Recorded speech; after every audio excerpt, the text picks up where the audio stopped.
Estrategia de convergencia. De los datos a la noticia. Gladys en Éxitos.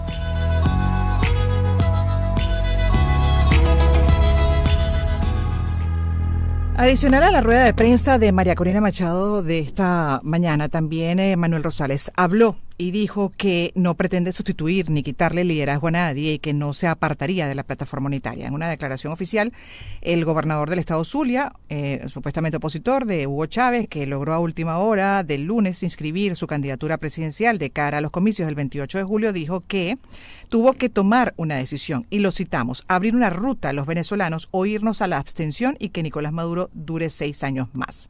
En su declaración dijo que no pretende sustituir ni quitarle, como decíamos, el liderazgo a nadie, que no se apartaría de la plataforma. Hizo referencia a María Corina Machado, ella no hizo referencia a él.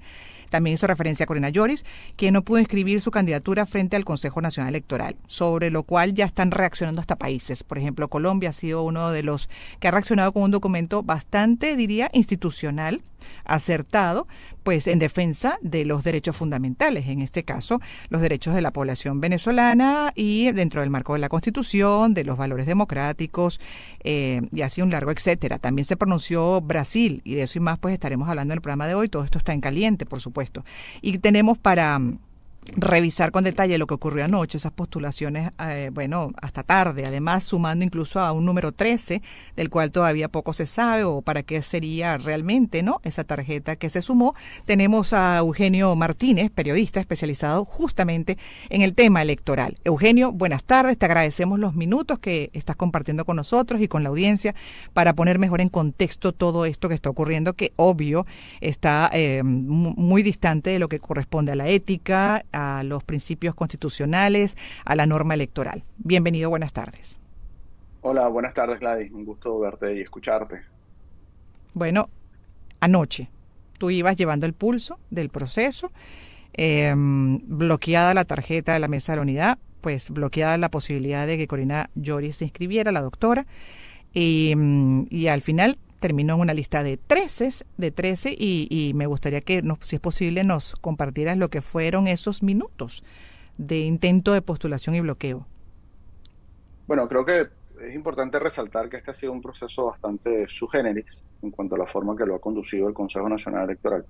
En todo caso, hay que recordar que para presentar una postulación hay que cumplir algunas etapas, técnicamente hablando. Los partidos políticos tienen que presentarle al Consejo Nacional Electoral la persona que es autorizada a postular en nombre de ese partido. En el caso de la MUD es José Luis Cartaya, en el caso de Nuevo Tiempo es Ángelo Palmeri.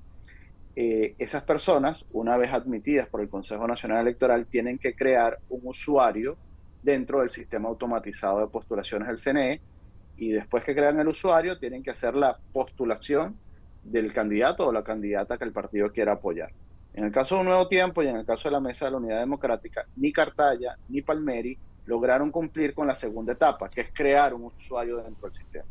Así que en líneas generales, ni la MUD ni Un Nuevo Tiempo lograron en algún momento entre el 21 y el 25 de marzo digitar el número de cédula de Corina Lloris, por ejemplo, en el sistema automatizado de votación, y para obtener una respuesta del sistema, por decirlo de esta manera, sobre la postulación de Corina Lloris.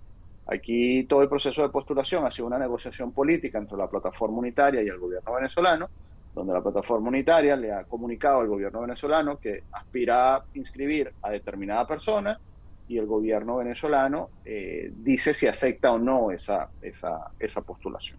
Lo que ocurrió anoche, básicamente, es que tanto Fuerza Vecinal como Un Nuevo Tiempo se les admitió, al Nuevo Tiempo se le admitió la candidatura de Manuel Rosales, y a Fuerza Vecinal se le admitió adherirse a la postulación de Un Nuevo Tiempo de forma administrativa. No fue que lo hicieron a través de los usuarios que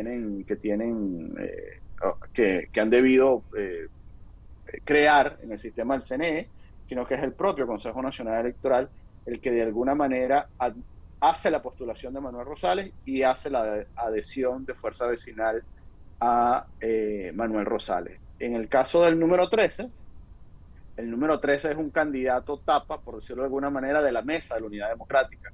no es que la Mesa de la Unidad Democrática Cartaya logró postular, sino que el Consejo Nacional Electoral administrativamente le asignó un candidato que reserva el puesto, por decirlo de alguna manera, para en las próximas horas negociar la sustitución de ese candidato, de ese nombre que está guardando el puesto, por el de un aspirante o un candidato o una candidata de la Mesa de la Unidad Democrática que puede estar en el tarjetón el 28 de julio, o la Mesa de la Unidad Democrática termine apoyando a Manuel Rosales, adheriéndose también a la postulación de Manuel Rosales. En todo caso, es un proceso bastante discrecional. Nada de esto está normado, nada de esto está en el reglamento electoral, mucho menos este laxo su generis solapado que se le ha dado a la Mesa de la Unidad Democrática para seguir negociando con el gobierno venezolano una candidatura.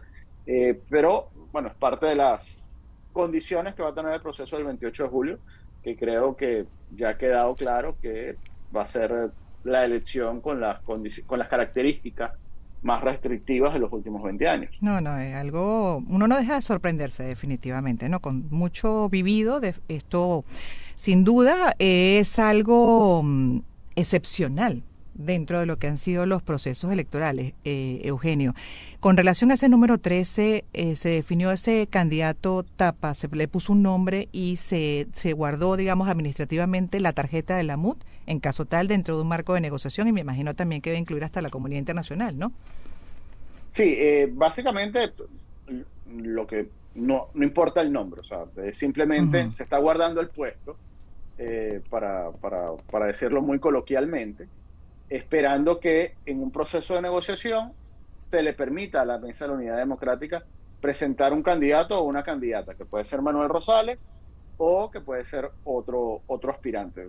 La importancia para la oposición, electoralmente hablando, para el 28 de julio, de contar con la tarjeta de la manito, es vital, entendiendo que la tarjeta de la manito, la tarjeta de la MUD, es la más votada de la historia electoral venezolana y congrega o llama de alguna manera ese deseo de voto unitario y de voto de cambio que no tiene ningún otro de los 35 partidos que han sido habilitados para participar el 28 de julio. Pero insisto, este tema, en el caso de la postulación de la MUD, que aún está viva, es algo totalmente sui generis, algo totalmente discrecional además, que puede finalizar en absolutamente nada, en claro, que la MUD no tenga presencia en la pantalla de la máquina.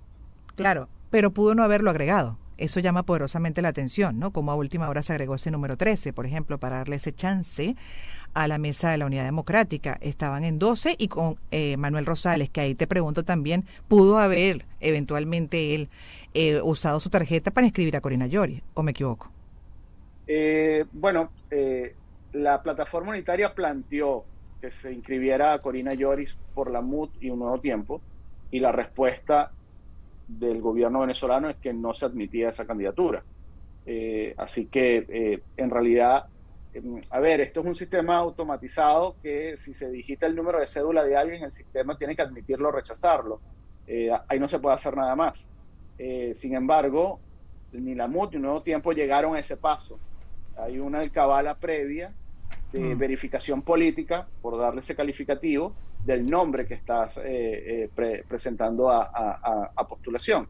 Así que, en líneas generales, no es que Un Nuevo Tiempo no quiso postular a Corina Lloris, sino es que le dijeron que no la postulara, que no podía postularla, que no había opción en ese caso. Y de hecho, este proceso de negociación que está abierto en este momento, está abierto para discutir nombres, pero muy difícilmente sea el de Corina Lloris el nombre que se esté valorando en esas conversaciones.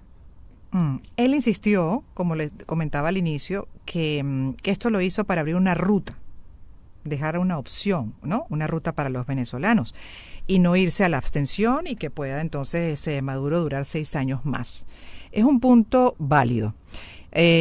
En este momento, por supuesto, la opinión pública está cuestionándolo y mucho, y de hecho, bueno, ya abiertamente, pues, dentro de lo que son los representantes de la oposición, del liderazgo político opositor venezolano, hay cuestionamientos muy duros, hasta de términos como traidor. Te pregunto, porque además tú manejas la fuente electoral y vienes llevándole, como decía, el pulso a todo esto. ¿Realmente ¿Se puede considerar esto como una traición si venían comunicándolo o ese intento de dejar algo como opción, más allá de lo que nos guste o no, en este caso el candidato Manuel Rosales? Bueno, aquí hay que ser pragmáticos en este Ujú, análisis. Si un nuevo tiempo no presentaba avalado o autorizado por el Consejo Nacional Electoral un candidato el día de ayer, hoy estaríamos diciendo que entre los 12 aspirantes, entre los 11 aspirantes presidenciales que quedaban, no hay ninguno que haga vida dentro de la plataforma unitaria. Hoy estaría la plataforma unitaria en un escenario similar al del año 2018, es decir, o votar por Henry Falcón o abstenerse, que era el escenario de 2018. Si un nuevo tiempo no hubiese postulado ayer a Manuel Rosales, hoy estaríamos entonces en la discusión de abstenerse o votar por el Burro Martínez, Ecarri, Ceballos, Ratti, Brito, El Conde o Claudio Fermín. ujú. Eh, Creo que hay que ser pragmático a la hora de ver esto, especialmente pensando en el 28 de julio. Seguramente hoy María Corina Machado en la mañana decía que hay mucha gente molesta, mucha gente frustrada. Eso es normal, eso es evidente, pero también decía que esto es un proceso de un día a la vez, día por Ujú. día. Hay que ser más pragmáticos o analizar esto desde un punto de vista más pragmático, pensando en la posibilidad que la elección del 28 de julio te sirva para generar un quiebre dentro de la coalición gobernante, bien sea con Manuel Rosales, bien sea con el candidato que le permitan presentar a la MUT, bien sea con Enrique Márquez, bien sea con Benjamín Rauseo o con otro proceso de negociación que se abra. Mm. Sí, lo que es evidente es que pues hasta altas horas de la noche de ayer se evitó que alguno de la lista pudiera representarle a María Corina Machado la opción de transferir el apoyo popular, pues a alguno de ellos, ¿no? Definitivamente esa fue la lucha principal, que se le haga muy Sí, incómodo ver a quién le transfiere creo, y sobre la base de la opinión pública también, que está en contra de cualquiera de estos de la lista. claro, creo que ese es un punto básico, Gladys, que al final no se trataba del nombre, sino de evitar una transferencia inmediata o sencilla de apoyo o de intención de voto de María Corina Machado hacia otra persona.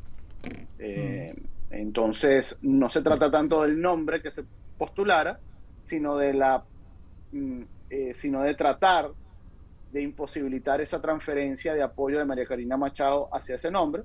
Evidentemente, dentro de la estrategia del gobierno venezolano para ganar la elección del 28 de julio, hay que generar dispersión del voto, hay que generar abstención, y seguramente Manuel Rosales es el candidato que puede facilitar más esa estrategia, Ese por lo escenario. menos de entrada, viendo la reacción que hay, al menos en redes sociales en este momento.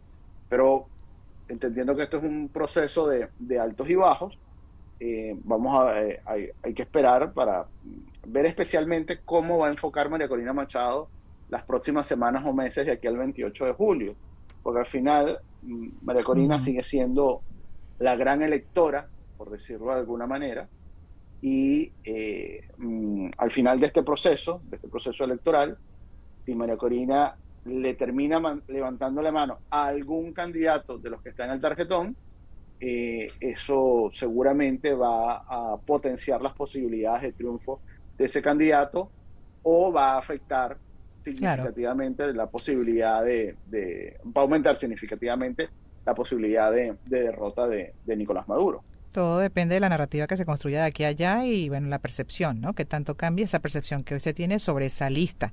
Ahora te pregunto, y para ir cerrando, los rectores, ¿se supone que hay algún representante de oposición? Hay dos rectores que no están vinculados al Partido Socialista Unido de Venezuela, que son Aimé Nogal y Juan Carlos del Pino.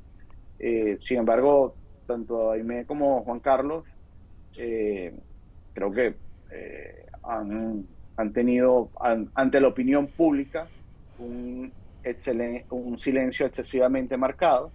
No Ujú. significa que a puertas adentro no estén tratando de operar, no estén tratando de lograr condiciones, pero el trabajo que están desarrollando tanto Aimé como Juan Carlos, seguramente solamente lo conocemos unas pocas personas, la opinión pública no lo conoce, y eso termina pasando factura en cuanto a la percepción que se tiene sobre ellos. Por otro lado, se está abriendo los registros, ¿no? Entiendo, tú compartiste información en algunos países. Sí, finalmente el registro en el extranjero se abrió hoy, una semana después de lo previsto, con las condiciones mucho más complejas de lo que se había inicialmente dicho, porque para inscribirse, pues evidentemente hay que seguir demostrando residencia legal permanente, según la interpretación del CNE, pero también hay que, además de la cédula de identidad, vigente o no, hay que tener pasaporte vigente para hacer el trámite. Tener pasaporte vigente hace mucho más difícil, pasaporte vigente o constancia que se está tramitando la renovación.